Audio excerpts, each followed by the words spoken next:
वंदे मातरम। मैं संतोष सिंह आप सबका अपना यूट्यूब चैनल आरबीआई मैथ पर एक बार फिर से स्वागत करता हूं। कैसे हो गाइज? सब बढ़िया है, सब चकाचक। आशा करता हूं बेटा आप बहुत अच्छे होंगे। बच्चे, आज हम वो खतरनाक से खतरनाक सवाल लेकर के आपके सामने आए हैं जो कि आपको झकझोर करके रख देगा।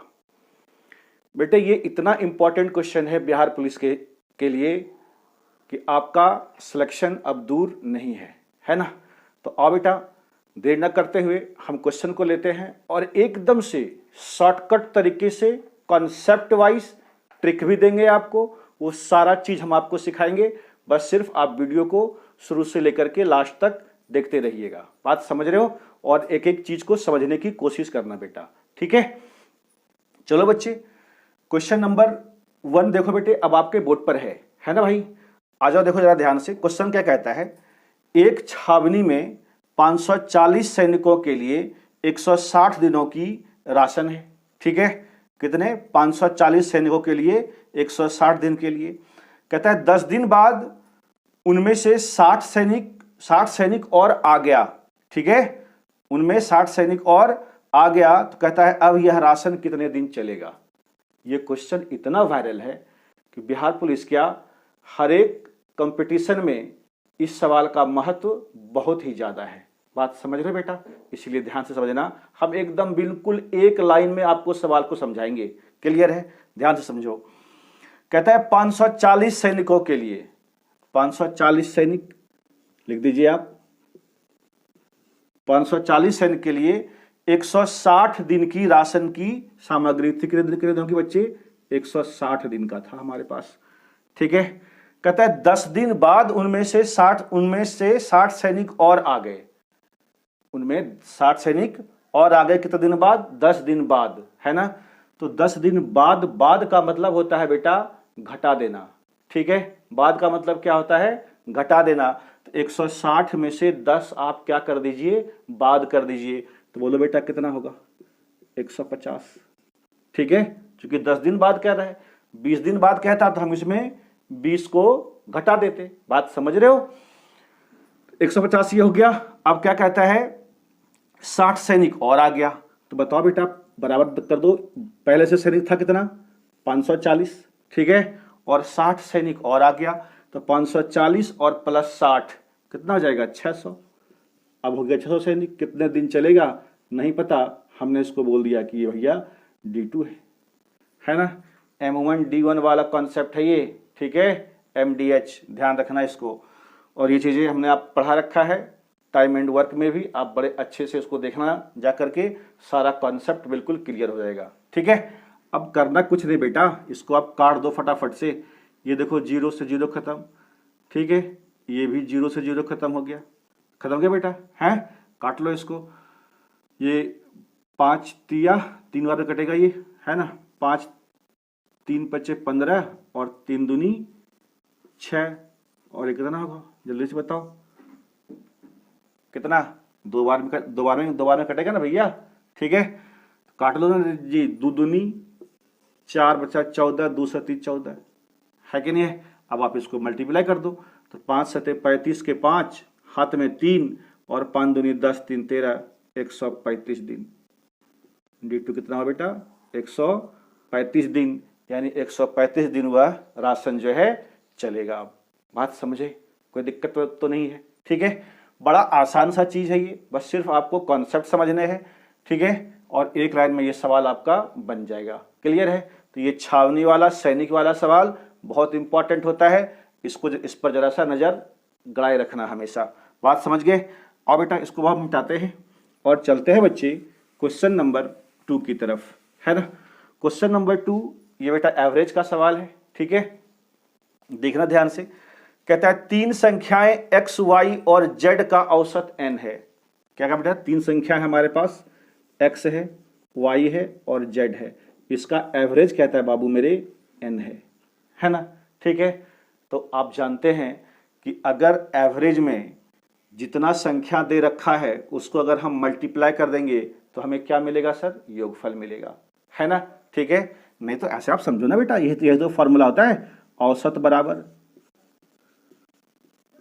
क्या होता है, संख्या का योग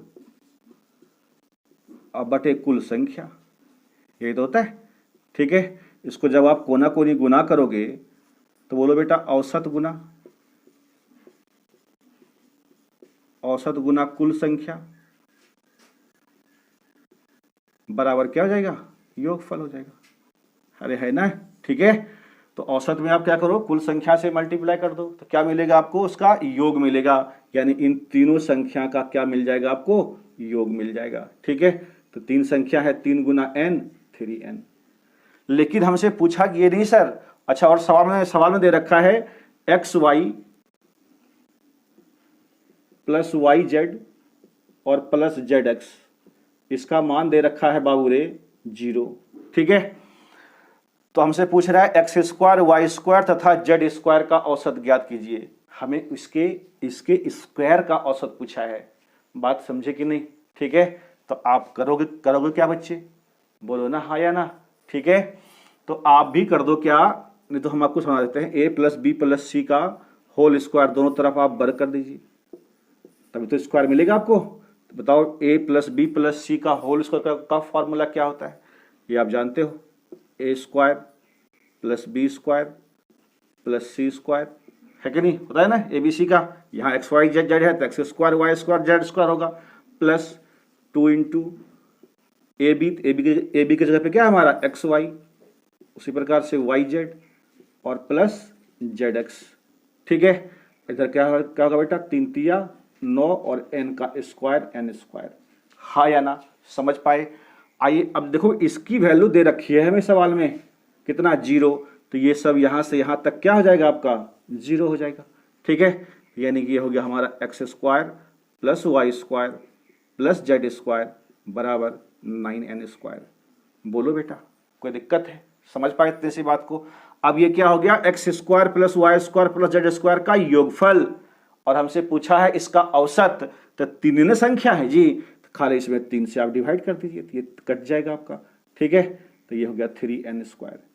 क्यों 3 से डिवाइड किया, क्योंकि आप जानते हैं योग तो ये 9n स्क्वायर दे ही रखा है, अब कुल संख्या जगो संख्या है उतना से आप डिवाइड कर दीजिए इसको, सिंपल सी बात है। बोलो ना हाँ या ना, समझा कि नहीं समझा, समझ गया। ठीक है, तो ये 3n स्क्वायर क्या हुआ बच्चे, इसका आंसर है करेक्ट, बात समझे है ना। तो चलो बच्चे इसको हम मिटाते हैं। ठीक है, और अब चलेंगे हम अगले क्वेश्चन की तरफ। देखो बच्चे क्वेश्चन नंबर 3 अब आपके बोर्ड पर दिख रहा है गाइज। क्वेश्चन नंबर 3 बहुत ही आसान है ना, पर लेकिन थोड़ा सा कैलकुलेटिव है कि नहीं, वो आप कर लेंगे, बड़ा आसान है।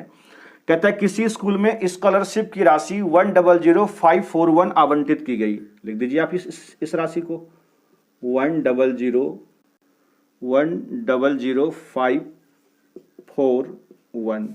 ठीक है, ये क्या गया, कहता है यदि 53 छात्रों में से बराबर बराबर बांटा, तो इसको 53 से डिवाइड कर दो ना बेटा, इसको आप 53 से डिवाइड कर दीजिए। ठीक है, जब आप इसको डिवाइड कर देंगे तो ये वैल्यू आएगा बच्चे, हम लिख देते हैं आपको कितना आता है। ठीक है, 1897। ठीक है, यानी इतना ही राशि क्या होगा, प्रत्येक को मिलेगा। बात समझ रहे हो कि नहीं। ठीक है, आप डिवाइड करना, ये एक बार में कटेगा, फिर ये 8 और 1 और 8 ऑप्शन में देखो पहला ही ऑप्शन में है। ठीक है, और बाद बाकी तो कुछ आ ही नहीं सकता आपका, क्लियर है ना। तो यही क्या हो गया आपका आंसर, बस सिर्फ सिंपल इसको डिवाइड करना था आपको। ठीक है ना, आ जाइए क्वेश्चन नंबर 4 की तरफ चलते हैं भाई। क्वेश्चन नंबर 4 कहता है बेटे 36 ओवन और 12 सोलर प्लेट। ठीक है, 36 क्या है आपके पास ओवन है और 12 सोलर प्लेट है। ठीक है, इसका मूल्य दे रखा है बाबू रे 84,126। 84,126 है, तो हमसे पूछा है 6 ओवन और 2 सोलर प्लेट का मूल्य क्या होगा। बात समझ पा रहे हो। ठीक है, क्या करना है जरा सा देखो, तो क्या करने से हमारा 6 और 2 आएगा इधर, नहीं क्या हम इसमें सर 6 से डिवाइड ना कर दें क्या, बताओ ना, 6 से इसमें डिवाइड, 6 से इसमें डिवाइड, तो कितना होगा, 6 के 36, ये 6 दूनी 12, अरे होगा 6 2, तो इधर भी क्या कर दीजिए आप 6 से डिवाइड कर दीजिए। अरे बोलो ना बेटा, ठीक है। तो अब हम क्या करेंगे, इसको डिवाइड कर दो सिंपली, ठीक है। तो 14 बार में कट जाएगा, ये 14 छक 84 और ये 0 0 0 हो जाएगा और 21 छक 26 से यानी इतना, ठीक है। 14021 रुपया होगा, ठीक है। किसका? 6 ओवन और 2 प्लेट का। समझ गए? कोई दिक्कत वाली बात नहीं ना?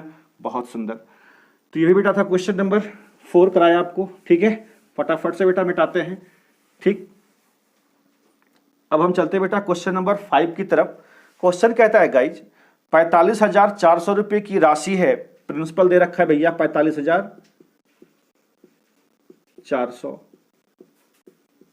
ठीक है। और रेट है बेटे 8%, देख लो सवाल में, ऊपर सवाल में दिख रहा है, ठीक है। 8% और टाइम दे रखा है 2 ईयर। टाइम कितना है बाबू मेरे? 2 ईयर यानी 2 साल। तो हमसे पूछता है साधारण ब्याज पूछ रहा है, तो साधारण ब्याज क्या कैसे निकालेंगे, है ना? रेट को टाइम से मल्टीप्लाई कर दीजिए, ठीक है। हमेशा जैसे आपको एसआई क्या होता है? रेट इनटू टाइम, और उसका परसेंटेज निकाल देंगे हम, किसका? प्रिंसिपल का, ठीक है। तो 8 दूनी कितना हो गया? 16%। निकाल दीजिए आप इसका 16%। 400 का 16%, है ना? तो ये 0 से 0 कट जाएगा, ठीक है। इसको आप मल्टीप्लाई कर लो बेटा। 16 चौके 64 के 4, हाथ में हुआ 6 और 16 पचे 80 और 6 86, हाथ में 8 हो गया, ठीक है। और 16 चौके कितना? ये आएगा आपका कितना जी? 6 आया ना, ठीक है। 64 तो 72, ये आएगा 72, ठीक है बच्चे, है ना? और ये आपका क्या, ये वाला क्या निकला बेटा आपका? ऐसा ही निकला, साधारण ब्याज, ठीक है। हम आपको चीजें को थोड़ा सा समझाते हैं, जरा ध्यान से समझिएगा। ये कहता है बेटा, ये रेट दे रखा है और ये टाइम है ना। अगर रेट है 2% और टाइम है 3 ईयर, ठीक है। तो जैसे ही एसआई आपसे पूछे ना, तो रेट और टाइम को क्या कर दीजिए? मल्टीप्लाई कर दीजिए। तो 2 × 3 हो जाएगा 6%, किसका? ऑफ प्रिंसिपल, ठीक है, प्रिंसिपल का। अगर हम कहते हैं सर रेट है 10% और टाइम है 5 ईयर, तो बताओ बेटा एसआई कितना होगा? रेट इनटू टाइम, 10 × 5 = 50%, किसका? प्रिंसिपल का, ठीक है। तो इसी तरीके से सारी चीजें हम निकाल लेंगे फटाफट से, ठीक है। बस आपको सिर्फ परसेंटेज आना चाहिए और तुरंत आपका सवाल बन जाएगा, ठीक है बच्चे। तो चलो इसको हम मिटाते हैं। ये था क्वेश्चन नंबर 5 गाइस। अब हम चलते हैं क्वेश्चन नंबर 6 की तरफ, ध्यान से समझना, ठीक है। छोटी सी फॉर्मूला का सिर्फ डेरिवेशन है ये। सवाल कहता है a + b का होल स्क्वायर, a + b का whole square minus a - b का होल स्क्वायर, ठीक है। बोलता है इसका मान कितना होगा? इसको तो बच्चा जानता है, ठीक है। जैसे ही a + b का होल स्क्वायर और a - b के होल स्क्वायर का डिफरेंस पूछे, डिफरेंस का मतलब घटाओ, तो इसका आंसर डायरेक्ट लिखना आप 4ab, ठीक है, ये आंसर। अब आप कहेंगे सर कैसे होगा? अरे तोड़ दो ना बेटा, देखो ये कैसे हुआ। a + b का होल स्क्वायर क्या होता है जरा बताइए तो? a² + b² + 2ab, हर कोई जानता है ना बेटा, ठीक है। और a - b का होल स्क्वायर का फॉर्मूला क्या होता है? a² + b² - 2ab। अरे बोलो, होता है। अब क्या करना है? इसको घटाना है ना बेटा, माइनस है तो घटा दीजिए, सब कुछ साइन क्या होगा?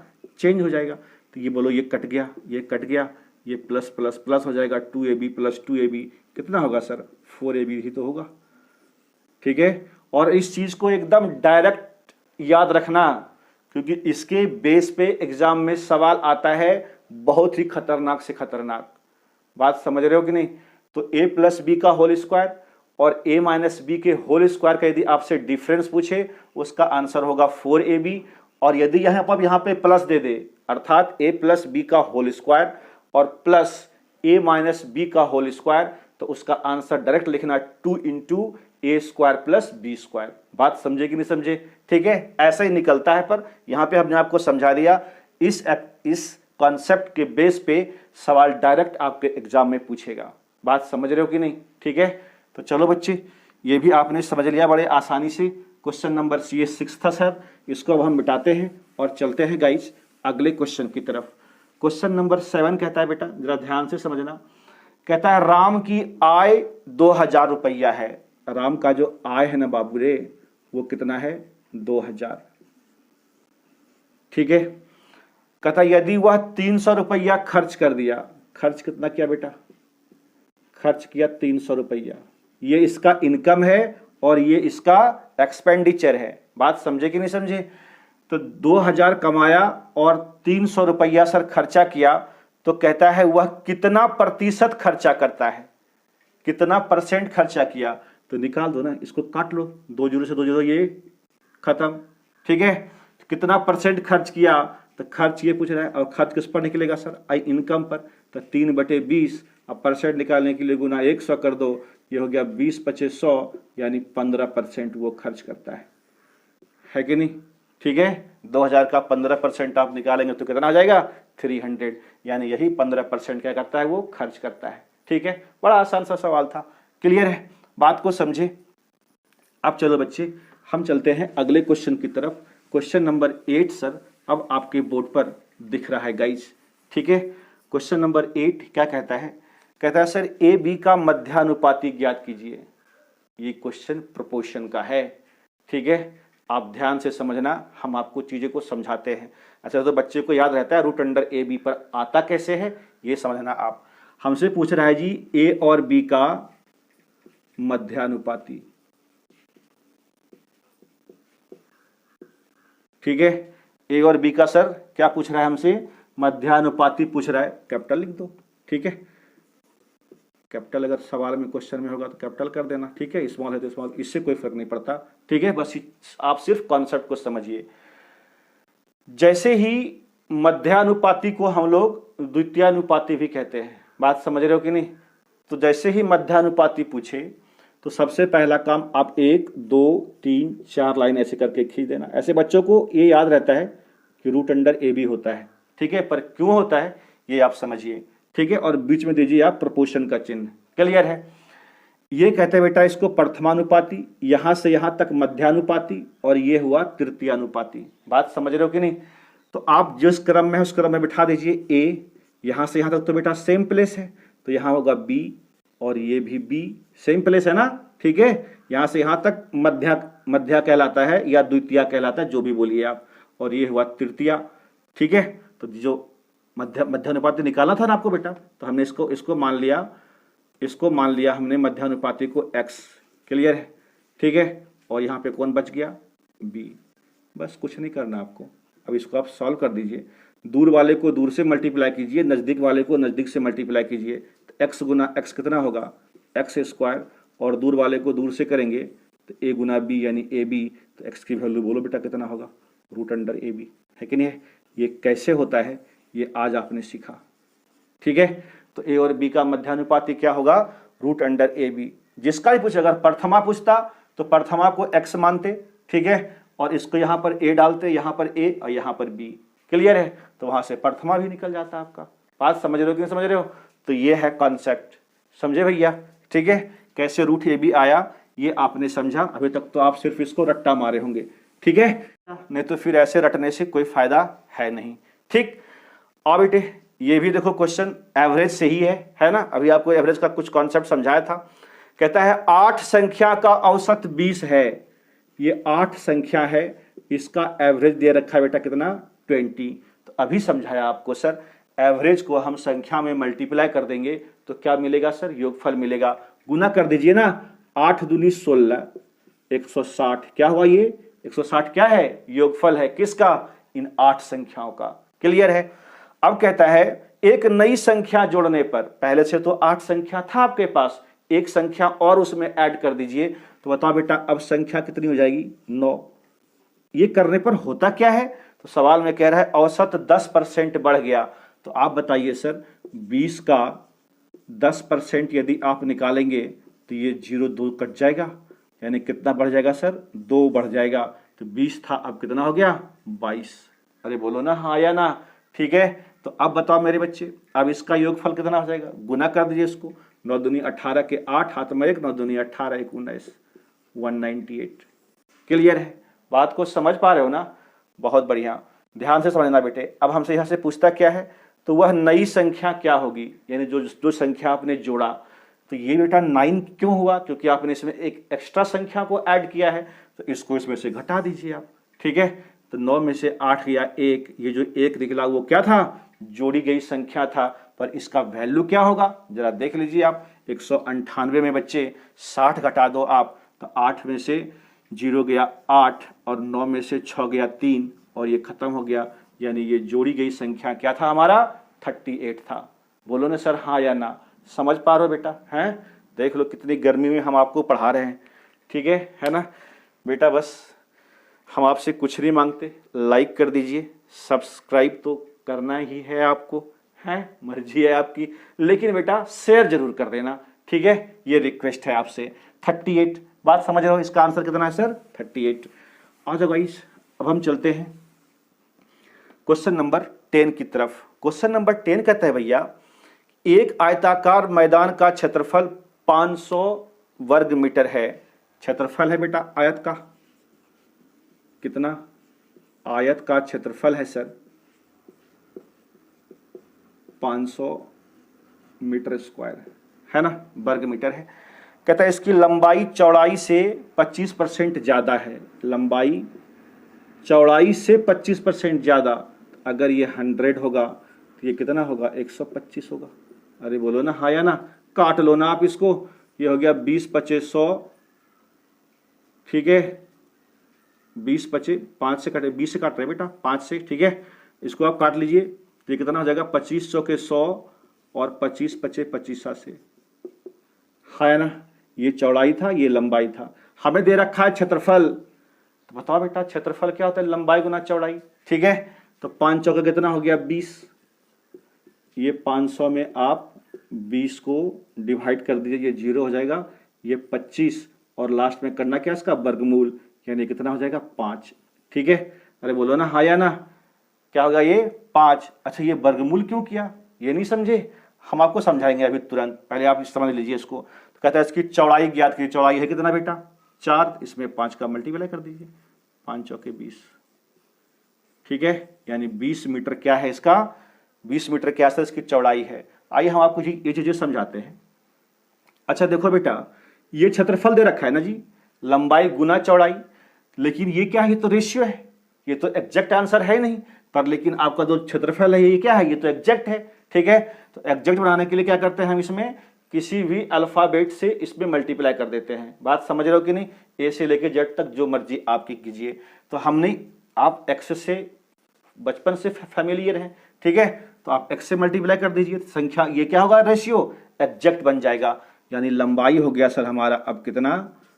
5x और चौड़ाई हो गया 4x। ठीक है, अब निकाले तो देखिए, तो 5x गुना 4x लंबाई गुना चौड़ाई, अब बराबर कितना दे रखा है? 500। ठीक है, तो ये 5 चौके 20 से कट जाएगा, कितना देगा ये? 25। ठीक, एक्स स्क्वायर है ये, एक्स स्क्वायर बराबर 25, तो एक्स का मान निकालेगा कितना हो जाएगा? √25। ठीक है, यानी 5। अरे समझे कि नहीं समझे बात? ठीक है, तो क्या पेपर में इतना रगड़ने के लिए जाओगे क्या? जैसे ही अगर दो रेशियो को आपको मल्टीप्लाई करना है तो उसको इसमें से चिपका दीजिए, यानी डिवाइड कर दीजिए, और जो वैल्यू आएगा फिर उसका आपका वर्गमूल निकालना पड़ेगा। वर्गमूल क्यों निकालना पड़ेगा? तो यहां पर आपने सीखा। बोलो हाँ या ना? कोई दिक्कत वाली बात तो नहीं है। ठीक है बेटा, तो ये क्वेश्चन भी हमने आपको करवा दिया सर, क्वेश्चन नंबर 10। ठीक है, बड़ा ही इंपॉर्टेंट सीरीज है बेटा, ये चल रहा है आपके लिए, और आप इसको यहां तक सर देखा। ठीक है, बड़ी पेशेंस के साथ आपका सर बहुत बहुत धन्यवाद। आज का वीडियो सर हम यहीं पर समाप्त करते हैं। तब तक आप हंसते रहिए, मुस्कुराते रहिए, खिलखिलाते रहिए। जय हिंद, जय भारत।